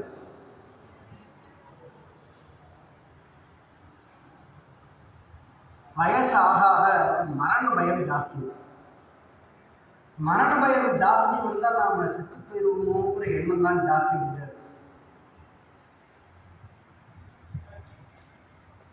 அது ஒரு நோய். ஆனால் பெருமானுக்கு அடியார் திருமக்களுக்கு என்ன இருக்குன்னா, வயசு போயிடுச்சு, நாம் பெருமானுடைய திருவடியில் சேராமல் உயிர் பிரிஞ்சிருமோங்கிற எண்ணம். நமக்கு உயிர் பிரிஞ்சிருமோங்கிறது தான் எண்ணம். அது மரண பயம். பெருமானுடைய திருவடிகளிலே சேராமல் உயிர் பிரிந்து விடுமோ என்று என்பவர்கள் அடியார்கள். அப்ப அவர் வடநாட்டு யாத்திரை செல்லும் பொழுது ஒரு கட்டத்திலே உடல் தேய்ந்து நடக்க முடியாத நிலையிலே தவழ்ந்து செல்கிறார். அப்படி செல்லும் பொழுது பெருமான் சும்மா இருந்தாரா? அவர் ஐயா, உங்களுக்கு ரொம்ப வயசாகிடுச்சு, நீங்கள்லாம் இந்த பாதை வழியாக போய் கைலாயத்துக்கு போக முடியாது, திரும்பி போக மாட்டார். யாரு? சுவாமி. இதெல்லாம் அதை இயற்கையாக வந்த சோதனையை தாண்டி சுவாமி கொடுக்குற சோதனை. அப்போ நாவுக்கரசர் பெருமானுக்கு இந்த வைராக்கியம், அவர் என்னதான் இருந்தாலும் இந்த உயிர் உடல் நீங்க தான் போகுது, அழியத்தான் போகுது. அது பெருமானை நோக்கி செல்லும் போது அழிந்தது என்று வந்தால் கூட பரவாயில்ல, முடியாதுன்னு திரும்பி போக முடியாதுன்றார். அதுதான் வைராக்கியம். மாடும் உடல் கொண்டு மீளே. நான் திருப்பி ஊருக்கு போனால் அவனை சத்து சாகாமல் இருக்க போகிறேன் இல்லையே. அதாவது காசிக்கு போய் இறந்தால் முக்தி, போகிற வழியில் போனாலும் முக்தி. அங்கே போய் ஒரு 3 மாதம் இருந்துட்டு எனக்கு மரணம் வரல, திரும்பி வர்ற வழியில் எங்கேயாவது போனால், போகிற வழியில் போனால் பரவாயில்ல, திரும்பி வர்ற வழியில் போகக்கூடாதுட்டார். அதனால பெருமாள் என்ன பண்ணார்? மேற்கொண்டு அவர் வர விடலை. அவர் சுவாமிக்கு உள்ள திருப்தி. திரும்பி அவருக்கு நல்ல உடம்பை கொடுத்து நீ வா சொல்லலை, நீ எங்கே இருக்கியோ அங்கேயே நான் வந்துடுறேன்ட்டார். என்ன பாட்டு பாடி பார்த்தார் பெருமானை? கண்டறியாத கண்டு.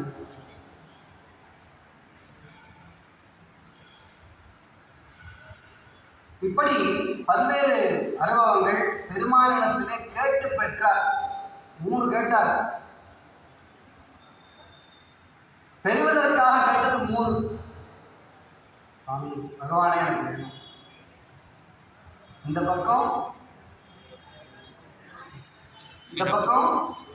சூலம், இந்த பக்கம் தாட்டு. பெருமான் பூத கணங்களுக்கு மூலமாக பொறித்து வைக்கிறார்.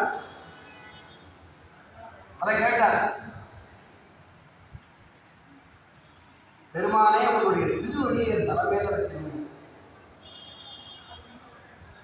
அதை சாமி பண்ணி கொடுத்தார். நனைந்தனைய திருவடி என் தலைமையில் வைத்தார், நல்லூர் என் பெருமானார் நல்லவார். அப்படி பெருமான் கிட்ட அவர் கேட்டது இது ரெண்டு. நிறைவாக மனித பிறவி என்று சொன்னால் எந்த உயிர் உடலை எடுத்ததோ அந்த உடலுக்கு அழிவு உண்டு. அது யாரும் அதில் தப்பிக்க முடியாது. அப்ப அந்த உயிர் பிரியக்கூடிய நிலையில எப்படி இருக்க வேண்டும்? சுத்தி நம்ம ஹாஸ்பிட்டல்ல போய் அவஸ்தைப்பட்டு சுத்தி இருக்கிறவங்க எல்லாம் அழுது ஐயோ போவாங்க அழுது அந்த மாதிரியான நிலையெல்லாம் வரக்கூடாது. மகான்கள் எல்லாம் உயிர் பிரியக்கூடிய காலத்தை அறிந்து அந்த நேரத்திலே குழந்தைகளை எல்லாம் அழைத்து பெருமானுடைய நாமத்தை சொல்ல சொல்லுவார்கள். இப்போ நாம் அதை மாற்றி சொல்கிறோம். உயிர் பிரிந்த பிறகும் கூட சில மணி நேரங்கள் அந்த உயிர் அந்த உடலை சுற்றி இருக்கும் என்பது காரணத்தினாலே அந்த இடத்திலே பெருமானுடைய நாமம் சொல்லுகிறோம். பிரிகின்ற நேரத்திலே அந்த நாமம் காதிலே விழ வேண்டும். பெரிய பெரிய மகான்கள் எல்லாம் படுத்துக்கொண்டு உயிரை விடக்கூடாது என்பதற்காக அமர்ந்து கொண்டு பிராணாயாமம் செய்து அனைவரையும் சுற்றி இருப்பவர்கள் எல்லாம் நாமங்களை சொல்ல சொல்லி உயிரை அவர்களே அந்த உயிர் பிரியக்கூடிய நிலையை உணர்த்துவார்கள். அவங்களாம் விட முடியாது. எப்ப பிரியும்னு தெரியும். இவர் என்ன கேட்கிறாரு, அப்ப அந்த உடம்புக்குள்ள 9 ஓட்டை இருக்கு, பலூன் இருக்கு, பலூன்ல ஒரே ஒரு ஓட்டை இருந்தாலே காத்து போயிருமே. 9 துவாரங்கள் இருக்கக்கூடிய இந்த உடலிலே ஏதாவது ஒன்று அடைச்சதுன்னா இறைவு வீணா போயிரும்பா. அதனால அந்த அடைப்பெல்லாம் ஏற்படுவதற்கு முன்பாக பெருமாளே உன்னுடைய பொன்னடிக்கே போதுகின்றேன் பூம்புகலூர் மேவிய புண்ணியம். நிறைவு பதிகம். அந்த பதிகத்திலே பெருமானுடைய திருவடி கமலங்களை வேண்டி விண்ணப்பிக்கிறார். திருப்புகலூருக்கு போறார். திருப்புகலூர்ல சுவாமி துன்பத்தை கொடுத்தாரா, அதை முக்கியமா மறந்துட்டேன். திருப்புகலூர்ல திருப்பணி பண்றார். அவருடைய திருமேனி அழகு பாருங்க. நீங்க திருக்கோயில்ல போய் எந்த மூர்த்தியை பார்த்தாலும் எந்த மூர்த்தம் அஞ்சலி ஹஸ்தமா இருக்கும். இப்படி இருந்தால் அதுக்கு அஞ்சலி ஹஸ்தம். இந்த அஞ்சலி ஹஸ்தம் கொண்டிருக்கக்கூடிய மூர்த்தங்களுக்கு பெரும்பாலும் ஆயுதம் இருக்காது. 99.99% ஆயுதம் இருக்காது. நம்ம சுவாமி நாவுக்கரசர் பெருமான் கும்பிட்டார். சுவாமியை கும்பிடும் போதும் கூட ஆயுதத்தை விடலை. என்ன ஆயுதம்? உழவா. அதை வச்சுட்டு அவர் அங்க திருப்பூரூர்ல பணி செய்கிறார். இந்த குளத்துல பெருமான் நவரத்னங்களை அள்ளி இறைச்சார். நம்மளா இருந்தா ஆஹா நான் செஞ்ச பணிக்கு பெருமானே எனக்கு கொடுத்த பெருசுன்னு வாங்கி ஓடி போயிருக்கோம். அவர் தூக்கி மண்ணோட தூக்கி இறைச்சார். கேடும் ஆக்கமும் கெட்ட திருவினார் ஓடும் செம்பதம் நொக்கவே நோக்குவார் கூடும் அன்பினால் கும்பிடலே என்று வீடும் வேண்டார்கள் விளங்கினார். தூக்கி போட்டார். சரி, பொண்ணுக்கு மயங்கலை, பெண்ணுக்கு மயங்கிறானா போட்டு பெண்களை அனுப்பினாரா சுவாமி. அதுலயும் அவர் மயங்கலை. அதுக்கப்புறம் தான் பெருமான் தன்னுடைய திருவடிகளை கொடுக்கிறார்.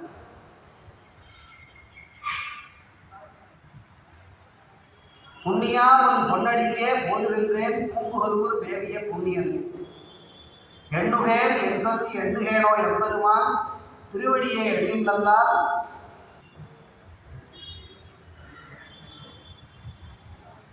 என்னது கண்ணிலேன் மற்றொரு கலைகளிலேன் கடலடியே காணினல்லால் ஒன்னுலே 9 வாசல் வைத்து ஒக்க அடைக்கும் போது உணரமாட்டேன் புண்ணியா உன் பொன்னடிக்கே போதுகின்றேன் பூம்புகலூர் மேலிய புண்ணியம் என்று பெருமானை பிரார்த்திக்கிறார். பெருமானுடைய அருளாலே நாவுக்கரசர் பெருமானுடைய உயிர் பெருமானுடைய திருவடிகளிலே சிறந்தது.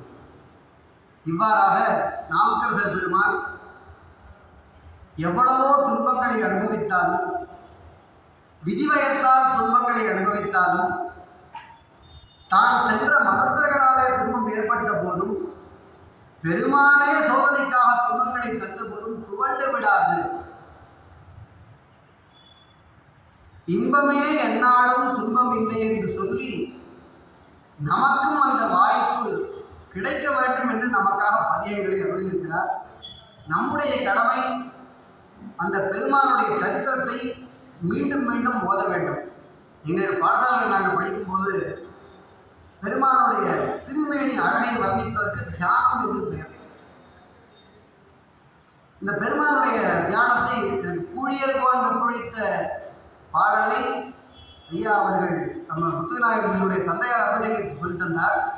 அதற்கு முன்பாகவே இந்த தியானம் எங்களுக்கு பாடசாலைகளிலே இந்த தியானம் உண்டு. இந்த பெருமானுடைய அழகை வர்ணிக்கிற விதம் சாஸ்திரங்கள். சாந்தம், பெருமானுடைய திருமுகம் அப்படியே அமைதியே வடிவமாக திகழ்கிறது. சங்கர பாத பங்கஜ ரதம், பெருமானுடைய திருவடிகளிலேயே ஈடுபாடு கொண்டிருக்கிறது. சௌமியானனம், சந்திரனை போன்று பெருமானுடைய திருமுகம் இருக்கிறது. யாரோடது? நாமகிருஷ்ண பெருமான். சாம்பவம், பெருமானை பார்த்தால் பெருமானை பார்க்க வேண்டும். இவர் தேவர் அவர் தேவர், அந்த பேதமே இல்லை. சாம்பவம் ஹஸ்தாபியாஞ்ச கிருதாஞ்சலிம், கை கும்பிட்டே இருக்கார். பெருமான் வந்துடுவார், இல்லை அடியார் வந்துடுவார். கையை மாற்றிட்டோம்னா கும்பிடாமல் போயிடுவேன்னு எண்ணம். ஹஸ்தாபியாஞ்ச கிருதாஞ்சலிம் திருணஹரம், உழவாளுக்கு திருணஹரம், திருணஹரம் வாமாங்க ஹஸ்தாயுதம் ருத்ராட்சைஹி கிருதவேஷ சுந்தரதனும், ஆபரணங்களிலே உத்தமமான ஆபரணம் ருத்ராட்சம். அந்த ருத்ராட்சங்களை நிறைய போட்டு அந்த உடல் சுந்தரமாக இருக்கான். இயற்கையாகவே பெருமானுடைய சரீரம் சுந்தரமானது. அதிலே பெருமானுடைய அக்கமணி மாலையை போட்டதுனால அந்த தேகம் இன்னும் அழகாக இருக்கு. ருத்ராட்சைஹி கிருதவேஷ சுந்தரதனம், அது மாத்திரம் இல்லை, பஸ்மாங்க லேபோஜ்வலம், இமயமலை போல அவருடைய சரீரம் இருக்கிறத பார்த்தாலே முழுக்க எப்படி இருக்கு? விபூதியினாலே பூசப்பட்டு பனி தொடர்ந்த மலை போல இருக்க அப்படிங்கிற பஸ்மாங்க லேபோஜ்வலம், அது ஜுவலிக்கிறது விபூதி. பக்தாராதன தத்பரம், திருத்தொண்டு என்பதற்கு உதாரணமாக வாழ்ந்து கொண்டிருப்பவர். சிவபதாம்போஜா சித்தம் பஜே, சிவபதம் பெருமானுடைய திருவடி கமலங்கள். அம்போஜம்னா தாமரை, திருவடியாகிய தாமரை. ஜாதம், பெருமானுடைய திருவடி கமலங்களாகிய தாமரையிலே தன்னுடைய சித்தத்தை எப்போதும் வைத்த நாமக்கரசர் பெருமானை பற்றியிருக்கிறார். சிவபதாம்போஜா சித்தம் பஜே. வடமொழியிலே இந்த ஸ்லோகங்களை நாம் புண்ணிய வசத்தாலே தமிழ்நாட்டில் பிறந்துட்டோம். அதனாலே நாமக்கரசர் சொன்னாலே நமக்கு பெருமானை தெரியல. தமிழ்நாட்டில் பிறந்தனால மட்டும் தெரியல, சைவம் இருக்கிற பூமியில பிறந்தனால நமக்கு தெரியல. வடநாட்டில் அதே அந்த அடியாருக்கு நாமக்கரசர் பெருமானை பற்றி நாம் சொல்றோம். அப்ப அவருக்கு அந்த திருமேனி அழகை பற்றி நினைக்கணும்னு சொன்னா உதாரணத்தில் பாருங்க, இடையரா பேரன்புமா அந்த பாட்டு பாடுறார். அந்த பாடலும் இந்த ஸ்லோகம் அப்படியே இருக்கும். அப்ப அந்த அடியாருக்கும் கூட பெருமானை தியானிக்கக்கூடிய ஒரு ஆற்றல், ஒரு வாய்ப்பு கிடைக்கும். இரண்டையும் சேர்ந்து சிந்திக்கும் போது இன்னும் சுகமாக இருக்கும். அப்படி பெருமானுடைய வாழ்க்கையை, அருள் வரலாற்றை சிந்திக்கக்கூடிய ஒரு பெரும் வாய்ப்பு நமக்கு இன்று கிட்டியிருக்கிறது. நாமக்கரசர் பெருமானுடைய திருவுருளாலே நமக்கும் அந்த நிலை. நாம் வெறும் கதை கேட்டுட்டு போயிடக்கூடாது. இதனால இந்த பெருமானுடைய அருள் பேரருள் கோடி பங்கு இருக்குன்னா அதில் ஏதோ ஒரு தூசியாச்சும் நம்ம மேலே எண்ணிக்கு படணும். அந்த சாயல் பதிவு இருக்கு. அந்த அருள் விலாசத்திலே கொஞ்சோண்டு நமக்குள்ளே உள்ள போகணும். அந்த மாற்றம் நம்ம கிட்ட நிகழ்ந்து கொண்டே இருக்க வேண்டும். அந்த உயர்வு அதனால நமக்கு நாம் பண்பட்டு கொண்டே இருக்க வேண்டும். பக்தி நமக்கு அதிகமாகிக் கொண்டே இருக்க வேண்டும். திருமுறைகளை படிக்க வேண்டும் என்ற ஆர்வம் அதிகமாகிக் கொண்டே இருக்க வேண்டும். கதை பெருமானுடைய சரித்திரத்தை கேட்க வேண்டும் என்ற எண்ணம் அதிகமாக வேண்டும். பெருமானுடைய பேரொரு நிகழ்த்த வேண்டும் என்று பிரார்த்தித்து வாய்ப்பளித்த ஆலவாய் அடியார் பெருமக்கள் அனைவருக்கும் அடியருடைய பணிவான வணக்கங்களை தெரிவித்து நிறைவு செய்கிறேன். நம பார்வதி பதவி.